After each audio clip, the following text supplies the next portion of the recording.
Sir ఇప్పుడు జీడి మామిడి తింటే క్యాన్సర్ రాకుండా ఉంటుందని చెప్పి ప్రకృతి వైద్య నిపుణులు చెప్తున్నారు.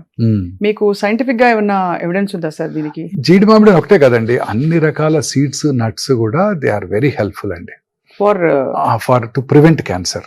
రకరకాల ఫుడ్ ఐటమ్స్ మనం చూస్తుంటాం. ఇప్పుడు ఉదాహరణకి ఈ నట్స్ అన్ని కూడా they contain lot of antioxidants. ఈ ఫ్రీ రాడికల్ డ్యామేజ్ని తగ్గిస్తాయి, వాటిలో యాంజియోజెన్సిస్ కూడా తగ్గిస్తాయండి. వాటిలో healthy fats, healthy proteins, healthy carbs ఉంటాయి. ఇవన్నీ కూడా వెరీ యూస్ఫుల్ అండి. Every nut for example pumpkin nuts కానివ్వండి, లేకపోతే పపాయా నట్స్ కానివ్వండి, అన్ని రకాల నట్స్ కూడా వెరీ వెరీ హెల్దీ అండి.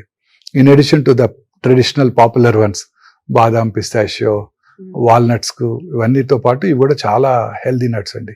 ఇవన్నీ కూడా they definitely prevent cancers. They prevent coronary artery disease, they prevent cerebrovascular accidents, they prevent good cholesterol, everything. Omega 3 fats ఉంటాయి. సీ ఫిష్ ఫర్ ఎగ్జాంపుల్, వీటిలో కూడా ఒమేగా 3 ఫ్యాట్స్ ఎక్కువ ఉంటాయి. కుర్కుమెన్, పసుపు, గార్లిక్, ఆనియన్, ఇవన్నీ వెరీ హెల్ప్ఫుల్ అండి. ఆనియన్ లో ఉండే క్వెర్సిటీన్ అంటాం, ఇవి డెఫినెట్ గా యాంటీ క్యాన్సర్ ప్రాపర్టీస్ ఉంటాయి. ఎలా తీసుకోవాలి సార్ ఆనియన్? అంటే పచ్చి ఆనియన్ అన్ని రకాలుగా తీసుకోవచ్చు అండి. ఆనియన్ ఇట్స్ కామన్ ఇంగ్రీడియంట్ మన సౌత్ ఇండియన్ ఫుడ్ లో. ఉంటాయండి, ఔషధ గుణాలు ఉంటాయండి. పచ్చి ఆనియన్ ఇస్ ద బెస్ట్ అండి. పచ్చిది ఎప్పుడు బెస్ట్.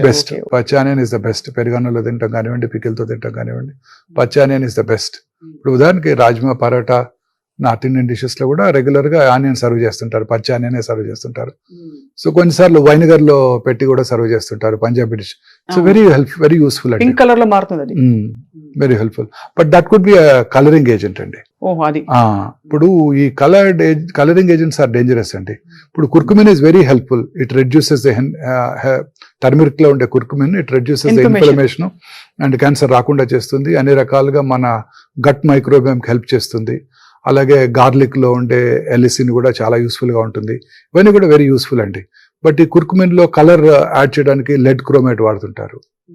అలాగే రెడ్ చిల్లీ పౌడర్ కూడా కంటామినేట్ అయిపోతుంది సూడాన్ డైతో.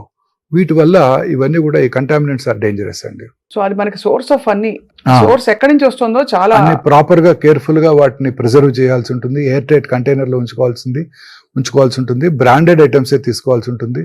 ఇవన్నీ కూడా ఎక్స్పోర్ట్ చేసినప్పుడు వాళ్ళు చెక్ చేస్తుంటారు. మన ఇండియాలో రెగ్యులర్ గా చెక్ చేయకపోయినా ఇప్పుడు కొన్నిసార్లు కొన్ని రకాల మసాలా పౌడర్స్ మన మధ్య చైనాకి, సింగపూర్ కి బ్యాన్ చేస్తారు. సో తర్వాత వాటిని వాళ్ళు ఇంప్రూవైజ్ చేసి మళ్ళీ వాటిని ఇండియాలోను అక్కడ కూడా సేల్ చేయగలిగారు.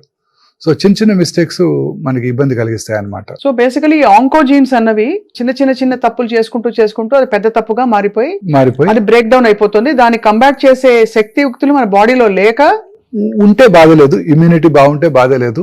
ఇమ్యూనిటీ తగ్గినప్పుడు ఓల్డ్ ఏజ్ లోను, లేకపోతే మన మానసికంగా ఆందోళన గురైనప్పుడు, లేకపోతే ఇతరత్ర డైటరీ ప్రాబ్లమ్స్, ఇతరత్ర డిసీజెస్ ఉన్నప్పుడు మన వైరల్ ఇన్ఫెక్షన్స్ కు decrease the immunity, repeated viral infections కు డిక్రీజ్ ద ఇమ్యూనిటీ, రకరకాల ఇమ్యూన్ ప్రాబ్లమ్స్ మనం ఫేస్ చేస్తుంటామండి. సో స్ట్రెస్ డైరెక్ట్ గా కార్టిసాల్ రిలీజ్ చేస్తుందని చెప్పి మనకు ప్రాబ్లమా సార్? స్ట్రెస్ వచ్చినప్పుడు ఏం జరుగుతుంది బాడీలో? స్ట్రెస్ వచ్చినప్పుడు బాడీలో కార్టిసాల్ రిలీజ్ అవుతుందండి. And that it self reduces the inflammation. Stress it self causes decreased immunity. అన్ని రకాల స్ట్రెస్, ఒంటరితనం కానివ్వండి, మానసిక ఆందోళన కానివ్వండి, ఫినాన్షియల్ స్ట్రెస్ కానివ్వండి. Financial stress is equally important. Financial stress కానివ్వండి, అన్ని రకాల స్ట్రెస్.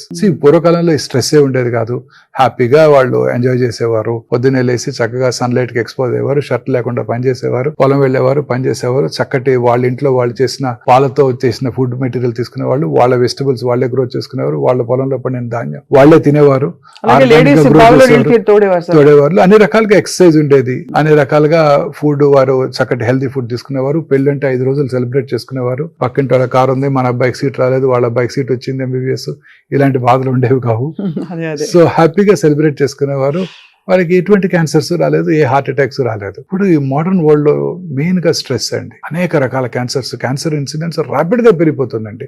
ఇప్పుడు ఇండియాస్ పాపులేషన్ ఎంత అండి? 1.54 బిలియన్స్. చైనాస్ పాపులేషన్ ఎంత అండి? 1.52 బిలియన్స్. మనకన్నా 200,000 లెస్ దాన్ అస్. చైనాలో number of cancers are 4.8 million. Indian council for medical research estimates in New Delhi వారి ఎస్టిమేట్ ప్రకారం ఇండియాలో it's only 1.4 million new cancer patients.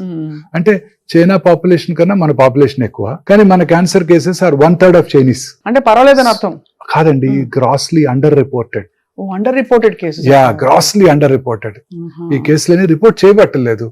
ఇవాళ పొద్దున ఒక కరోనా కేసు చూసానంటే వెంటనే నేను మున్సిపల్ అథారిటీస్ కి నోటిఫై చేయాలి. అదే ఇవాళ పొద్దున్న 4 క్యాన్సర్ పేషెంట్ చూసినా నేను ఎవరికి నోటిఫై చేయాల్సిన అవసరం లేదు, ప్రాపర్ ట్రీట్మెంట్ ఇస్తే సరిపోతుంది. అదే మెయిన్ కదా సార్.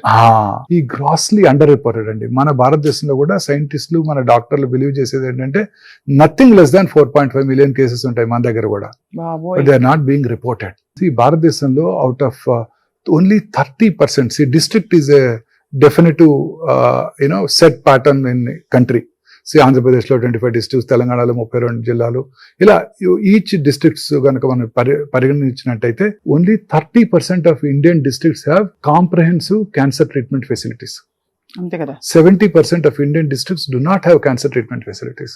అంటే క్యాన్సర్ ఇంకా కొంచెం డబ్బున్న వాళ్ళ రోగంగా అనుకుంటారు సార్. అది లేదండి, పేదవాళ్ళు కూడా ఈక్వల్లీ ససెప్టబుల్. అంటే మీరు అన్నట్టు డైరెక్ట్ క్యాన్సర్స్ కి వాళ్ళు ససెప్టబుల్. పొల్యూషన్ వల్ల, టొబాకో యూసేజ్ వల్ల, ఆల్కహాల్ తీసుకు వల్ల, ప్రాపర్ హైజీన్ లేకపోవడం వల్ల వాళ్ళలో కూడా equally good number of cancers చూస్తున్నాం. వాళ్ళకి ట్రీట్మెంట్ చేసుకునే కెపాసిటీ లేక వదిలిపడేస్తారు. They give up after some time. General గా సిమ్టమ్స్ ఉండవు, లేట్ స్టేజెస్ లో డాక్టర్ దగ్గరికి వస్తుంటారు. సిమ్టమ్స్ వచ్చినా సార్ నెగ్లెక్ట్ చేసి పర్లేదులే ఏజ్ వల్ల వచ్చింది అని వదిలేసుకునే కల్చర్ లో మనం ఉన్నాం. ఇప్పుడు హెల్త్ అవేర్నెస్ ఇప్పుడే కదా సార్, ఇప్పుడు కొంత ఒక స్టేట్ లో వస్తుంది అందరిలో. సార్ ఈ స్ట్రెస్ సైకిల్ ఎట్లా కట్ చేయాలి చెప్పండి. ఓవర్ అంబిషన్ ఒక మీరు అన్నట్టు కంపారిజన్ అంబిషన్ వల్లే ఈ స్ట్రెస్ ఎక్కువ అయిపోతుంది. ఎలా కట్ చేయాలి స్ట్రెస్ సైకిల్? మీరు అంబిషన్ లేకపోతే సొసైటీ డెవలప్ అవ్వదండి. ఒకటి బిల్డ్ చేయాలి అనే ఒక కాన్సెప్ట్ నేను చాలా మంది చూసాను. చాలా ఇప్పుడు రీసెర్చ్ కంపెనీస్ చూస్తుంటాం కదండి. నిన్ననే ఒక కంపెనీ చూశాను, ఆ కంపెనీ పేరు పీక్యూర్. వాళ్ళు 26 years వర్క్ చేసి ఒక ప్రోటాన్ బీమ్ థెరపీని డెవలప్ చేశారు. వాళ్ళ లైఫ్ అంతా దానికి డెడికేట్ చేశారు. ఇప్పుడు it is going to yield fruits for them. వాళ్ళు దాన్ని సేల్ చేసి దాన్ని వాళ్ళు అమ్ముకోగలిగి వాళ్ళు ఆ కంపెనీకి ప్రాఫిట్స్ తెచ్చుకోగలుగుతారు. ఈచ్ డ్రగ్ తయారు చేయడానికి ఆ ఫార్మస్యూటికల్ కంపెనీస్ ఎంత కష్టపడతాయో మీకు తెలియంది కాదు. కొన్ని బిలియన్స్ ఆఫ్ డాలర్స్ ఖర్చు పెట్టి చేస్తుంటారు. సో ప్రతి రీసెర్చ్ కూడా ఎంతో అంబిషన్తో ఒక పని చేయాలన్న తపంతో చేయగలిగినప్పుడే మన హ్యూమన్ రేస్ ముందుకెళ్తుందండి. అంబిషన్ లేకపోతే మనం డెవలప్ అవ్వం.